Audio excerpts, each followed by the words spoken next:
नमस्कार। कभी सोचा है कि एक बीमा कंपनी और एक टायर बनाने वाली कंपनी की तुलना कैसे हो सकती है? सुनने में तो ये सेब और संतरे को एक साथ तौलने जैसा लगता है ना? लेकिन आज हम इसी पहेली को सुलझाने वाले हैं। हम चार बिल्कुल अलग-अलग इंडस्ट्रीज की कंपनियों का विश्लेषण करेंगे। यही वो सवाल है जो अक्सर अच्छे अच्छे इन्वेस्टर्स को भी सोच में डाल देता है। भाई, एक तरफ एक स्थिर बीमा कंपनी, दूसरी तरफ एक चक्रीय टायर बनाने वाली कंपनी, फिर एक प्रीमियम ज्वेलरी ब्रांड और साथ में एक बड़ी इंफ्रास्ट्रक्चर कंपनी। इन चारों में से कैसे किसी को चुने? चलिए एक एक करके इन सभी के अंदर झांक कर देखते हैं। तो ये हैं आज के हमारे चार खिलाड़ी। सबसे पहले इंश्योरेंस की दुनिया से एसबीआई लाइफ, फिर सड़कों पर पकड़ बनाने वाली टीवीएस श्री चक्र, इसके बाद एक ऐसा नाम जो हर घर में पहचाना जाता है, टाइटन, और आखिर में देश का भविष्य बनाने वाली कंपनियों में से एक विक्रम इंजीनियरिंग। चारों की दुनिया एकदम अलग है और हम इन चारों की गहराई में उतरने वाले हैं। आगे बढ़ने से पहले एक बहुत जरूरी बात, हमें एक और स्टॉक पेस डिजिटेक का विश्लेषण करने के लिए भी कहा गया था, लेकिन जब हमने रिसर्च की तो इसके बारे में कोई भी भरोसेमंद जानकारी नहीं मिली। देखिए, ये एक बहुत बड़ा सबक है। किसी भी शेयर में निवेश करने से पहले ये पक्का कर लें कि वो कंपनी असली है, उसका डेटा मौजूद है। हमेशा अपना होमवर्क जरूर करें। तो चलिए अपनी पहली कंपनी से शुरू करते हैं, जो अपने सेक्टर में स्थिरता के लिए जानी जाती है, एसबीआई लाइफ इंश्योरेंस। अच्छा, अब यहां पर जो बात वाकई में दिलचस्प है वो है इसका बैलेंस। एक तरफ देखिए, एसबीआई का जबरदस्त डिस्ट्रीब्यूशन नेटवर्क, मतलब देश के कोने कोने तक इनकी पहुंच है, जो इनकी सबसे बड़ी ताकत है। साथ ही ये अब ज्यादा मुनाफे वाले प्रोडक्ट्स पर भी फोकस कर रहे हैं। लेकिन सिक्के का दूसरा पहलू ये है कि इसका वैल्यूएशन, मतलब शेयर का भाव, काफी ज्यादा है और इंश्योरेंस सेक्टर में नियमों में बदलाव का खतरा तो हमेशा बना ही रहता है। ये जो नंबर है 30.5%, ये बहुत कुछ कहता है। ये है इनका value of new business margin. अगर आसान भाषा में समझें तो ये बताता है कि कंपनी अपनी हर नई पॉलिसी पर कितना कमा रही है, और 30% से ज्यादा का मार्जिन इस इंडस्ट्री में काफी मजबूत माना जाता है। ये इनकी प्रॉफिटेबिलिटी का एक पक्का सबूत है। तो एसबीआई लाइफ पर आखिरी फैसला क्या है? देखिए, ये एक मजबूत लंबी अवधि का दांव लगता है, खासकर उन लोगों के लिए जो सब्र के साथ निवेश करना चाहते हैं। इसका जो महंगा वैल्यूएशन है वो इसे शॉर्ट टर्म की जगह मीडियम से लॉन्ग टर्म के निवेशकों के लिए ज्यादा बेहतर बनाता है। चलिए अब स्थिरता से थोड़ा हटकर एक साइक्लिकल राइड पर चलते हैं। हमारी दूसरी कंपनी है टायर बनाने वाली टीवीएस श्री चक्र। ये एक बिल्कुल अलग तरह का खेल है। टीवीएस श्री चक्र की अच्छी बात यह है कि ये नई गाड़ियों के लिए और पुरानी गाड़ियों के रिप्लेसमेंट मार्केट दोनों के लिए टायर बनाती है। लेकिन टायर इंडस्ट्री चक्रीय होती है, मतलब जब इकोनॉमी अच्छी चलती है तो लोग ज्यादा गाड़ियां खरीदते हैं, टायर भी ज्यादा बिकते हैं। लेकिन जब इकोनॉमी धीमी पड़ती है तो बिक्री भी घट जाती है। ऊपर से कच्चे माल जैसे रबर की कीमतें ऊपर नीचे होती रहती हैं और कंपटीशन तो बहुत ही तगड़ा है।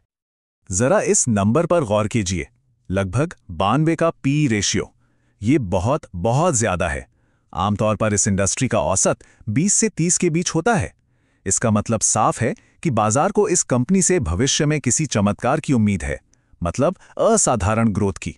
ये एक बहुत बड़ा दाव है और अगर ये ग्रोथ नहीं आई तो शेयर की कीमत में बड़ी गिरावट आ सकती है।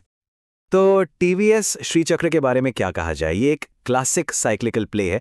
अगर किसी को लगता है कि आने वाले समय में टू व्हीलर की बिक्री में जबरदस्त तेजी आएगी तो इसमें पैसा बन सकता है, लेकिन इसका आसमान छूता वैल्यूएशन इसे एक बहुत ही जोखिम भरा सौदा बना देता है, जहां पर गलती की कोई गुंजाइश नहीं है।